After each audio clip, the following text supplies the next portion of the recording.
Raju triple S channel study for scientific socialism.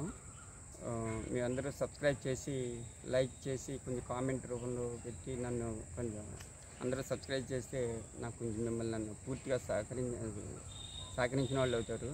సరే, ఈనాడు దేశ పరిస్థితి రాజకీయాల్లో చూస్తున్నాం. రేపు 1వ తారీఖు సాయంకాలానికి మొత్తం దేశం మొత్తం మీద ఎగ్జిట్ పోల్స్ రాబోతున్నాయి. 4వ తారీఖున రిజల్ట్ వస్తాయి. దేశం అంతా కూడా ఉత్కంఠతోటి ఇంచుమించు 100 కోట్ల ఓటర్స్, ప్రపంచంలోనే అతిపెద్ద డెమోక్రసీ అని చెప్పుకోబడే భారతదేశంలో ఇది చాలా ఒక అత్యంత కీలకమైనటువంటి ఒక చారిత్రాత్మకమైనటువంటి ఘటన అవుతుంది. నాకు అంచనా ప్రకారం, నేను స్టడీ చేసిన దాని ప్రకారం ఇప్పుడు భారతదేశంలో బీజేపీకి వచ్చే స్థానాల గురించే నేను చెప్తాను. మిగతా అన్ని రిమైనింగ్ ఇండియా ఆర్ అదర్ అని వస్తాయి. ఒక్కొక్క రీజన్ వైడ్గా తీసుకుందాం. యూపీ, బీహార్ కలిపి 120 సీట్లు ఉన్నాయి. 120 స్థానాల్లో అలాగే రాజస్థాన్, గుజరాత్, మధ్యప్రదేశ్ ఇవి ఒక 80 సీట్లు, మొత్తం 200 సీట్లు. ఈ 5 రాష్ట్రాల్లో బీజేపీకి ఇంతకుముందు క్లీన్ స్వీప్ ఇంచుమించు అన్నీ కూడా 200కి 180 వరకు అన్నట్టు ఉంది. కానీ ఇప్పుడు ఖచ్చితంగా ఒక 104 స్థానాలు మించి రావటం లేదు. మా వస్తే 107 స్థానాలు ఇవి ఈ 5 రాష్ట్రాల నుంచి. ఎందుకంటే యూపీలో 80కి 37, 39, బీహారు ఒక 17, అలా మధ్యప్రదేశ్, రాజస్థాను, గుజరాత్ మాత్రం వాళ్ళు అధికార పార్టీ కాబట్టి కొంచెం అది ఒక నర్మదా తీర ప్రాంతం. బీజేపీకి కొంచెం బాగా రాజపుట్లు, బాగా అక్కడ ఫ్యూడల్ అత్యంత శక్తివంతమైనటువంటి కమ్యూనిటీస్ వాళ్ళకి సపోర్టింగ్గా ఉండటం వల్ల రాయల్ ఫ్యామిలీస్ ఒక విధంగా వీళ్ళు బీజేపీకి అక్కడ ఎక్కువ స్థానం. ఈ 3 రాష్ట్రాల్లోనే ఖచ్చితంగా వాళ్ళకి మెజారిటీ స్థానాలు వస్తాయి. అంటే ఆఫ్ మార్క్ దాటి.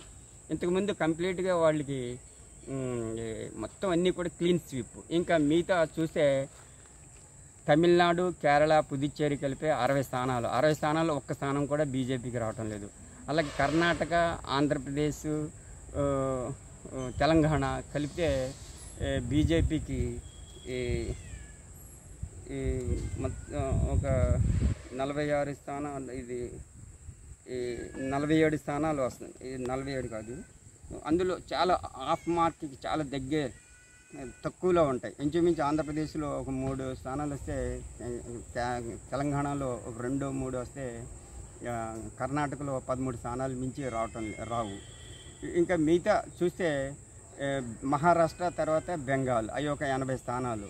ఈ 80 స్థానాల్లో వాళ్ళకి ఆఫ్ మార్క్ చాలా తక్కువగా. ఇంచుమించు మహారాష్ట్రలో ఒక 17 వేసుకుంటే, పశ్చిమ బెంగాల్లో ఒక 7 స్థానాలు వస్తే వాళ్ళకి అక్కడ ఒక 15, 16, 17 స్థానాలు మించి రావు. అంటే బాగా తగ్గాయి. ఇంకా మిగతా north eastern states, Odisha, Chhattisgarh, Jharkhand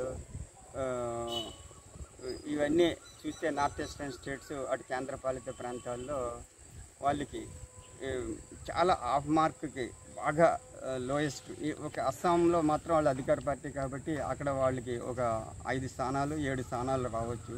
ఇలాగ మొత్తం చూసుకుంటే ఒక 207 స్థానాలు, 207 స్థానాలు మొత్తం రాష్ట్రం, దేశం మొత్తం మీద వాళ్ళకి సీట్లు వస్తున్నాయి. ఎలాగ కన్జర్వేటివ్ ఎస్టిమేట్ చేసుకున్న ఇంకొక 13, 14 స్థానాలు కలుపుకున్న ఇవన్నీ చూస్తే 193 స్థానాలు. 193 ఇంకో కన్జర్వేటివ్ ఎస్టిమేట్గా ఇంకా కొన్ని వేసుకున్న 207 మించి రావని తెలుస్తుంది. ఎందుకంటే ఈ దేశంలో చాలామంది పెద్ద పెద్ద కార్పొరేట్ సంస్థలు కానీ, ప్రభుత్వ అనుకూలమైన మీడియా కటాకట్టి అన్నట్టు, ఖచ్చితంగా వస్తుంది అన్నట్టు, ఖచ్చితంగా వాళ్ళు 400 వచ్చి 370 వాళ్ళ నినాదం ప్రకారం రావని వాళ్ళు చెప్పినా ఏదో వచ్చి మేనేజ్ చేస్తారని. ఇంకా ఇది ఆంధ్రప్రదేశ్ వచ్చేటప్పటికి పరిస్థితి పూర్తిగా తారుమారవుతుంది. 150 స్థానాలు దాటి చంద్రబాబు నాయుడు రాష్ట్ర ముఖ్యమంత్రి కాబోతున్నారు. ఈయన కూడా కేంద్రంలో ఏదో ఇదివరకల్లా చక్రం తిప్పుదాం అనే పరిస్థితి రాకపోవచ్చు. ఎందుకంటే కేంద్రంలో ఎన్డీఏ కూటమి 300 దాటి పూర్తిగా అనేక ప్రాంతీయ పార్టీలు బలహీనటువంటి ఇప్పటికే అలయన్స్లో ఉన్నటువంటి అన్నీ కూడా వాళ్ళు కేంద్రంలో ఒక ఇండియా కూటమి అధికారంలోకి రాబోతుంది. ఖచ్చితంగా అతిపెద్ద పార్టీగా కాంగ్రెస్, రాహుల్ గాంధీ వాళ్ళ కుటుంబం 34 సంవత్సరాల తర్వాత తండ్రి రాజీవ్ గాంధీ తర్వాత ఆయన ప్రధానమంత్రి కాబోతున్నారు.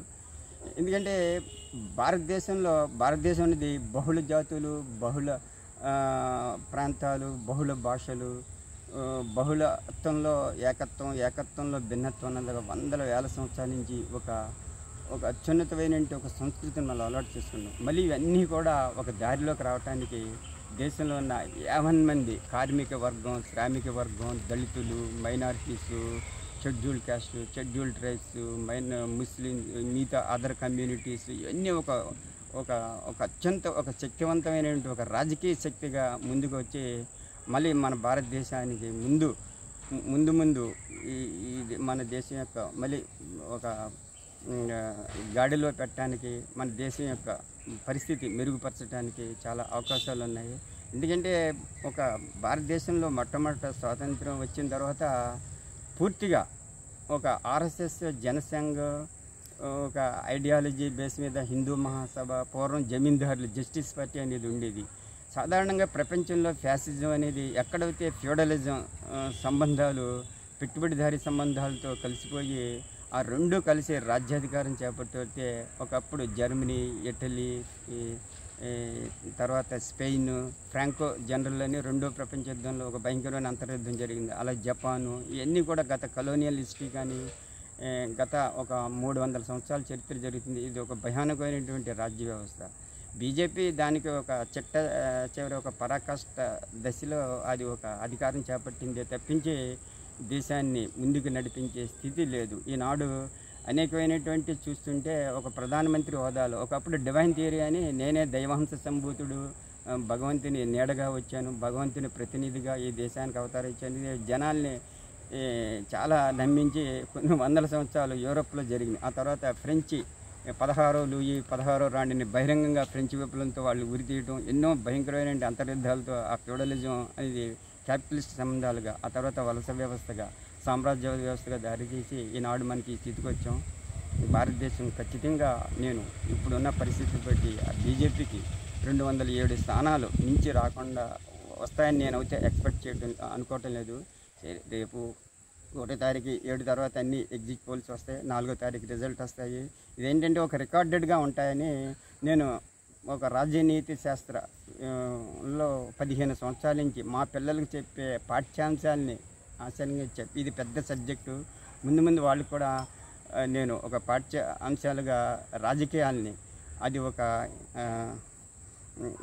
ఒక మంచి సబ్జెక్టుగా నేను చేయాలనుకుంటున్నాను. ఎందుకంటే రాజకీయం ఎప్పుడు ఆస్తి సంబంధాలు, సమాజంలో సంపన్న వర్గాలకు మాత్రం చుట్టూనే తిరుగుతుంది. ఇది సమాజంలో ఒక 10% మాత్రమే ఈ రాజకీయాలను ప్రభావం చేస్తారు. మిగతా 90% మంది కాయ కష్టం మీద రోజువారీ జీవన విధానంలో వాళ్ళ జీవితం నడుస్తూ ఉంటుంది.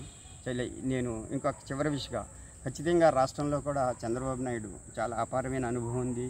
మన రాష్ట్రాన్ని గాడి పెట్టడంలోని కనీసం కేంద్రంలో చక్రం సంగతి తిప్పే సంగతి దేవుడెరుగు, ఎలా ఉంటుందో తెలియదు. కానీ మన రాష్ట్రానికి నిధులు, అందులో కాంగ్రెస్ ప్రత్యేక స్టేటస్ ఇస్తానని రాజీవ్ గాంధీ మొదటి సంతకమే చేస్తానని అన్నారు.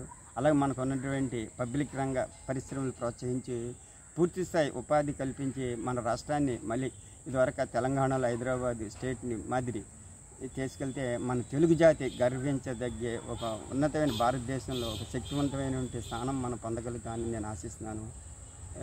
ఇది నాది సబ్స్క్రైబ్ చేసి తప్పకుండా నా ఛానల్ మీరు ప్రోత్సహిస్తే నేను ముందు మరిన్ని వీడియోలు చేసి నేను మీకు ఎప్పుడు కూడా మిమ్మల్ని నిరంతరం నాకున్న అనుభవం, జీవితానుభవం మీకు నేను మీకు అందించగలనని ఆశపడుతున్నాను. Okay, thank you. ఎన్ని నిమిషాలు వచ్చింది? 9 నిమిషాలు వచ్చిందండి. పోలీసు చాలా